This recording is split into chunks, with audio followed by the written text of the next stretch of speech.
তিন জিনিসের দিকে তাকালেই সওয়াব। কয় জিনিস? জোরে বলেন। এক নাম্বার আন-নাযার ইলাল মুসহাফ, কোরআনের দিকে তাকালেই সওয়াব, পড়া লাগবে না, পড়লে তো সওয়াব আছে, তাকানো মাত্রই। দুই নাম্বার আন-নাযার ইলা ওয়াজহিল ওয়ালিদাইন, মা বাবার চেহারা,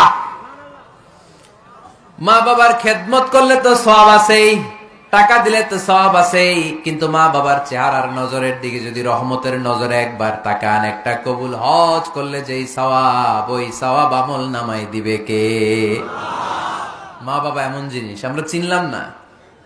আমরা পীর সাহেবের দরবারে লাউ নিয়ে যাই আর গান গাই, সাদের লাউ বানাইলে মোরে, আগা খাইলাম ডগা খাইলাম, খাইলাম না ডুগডুগি না।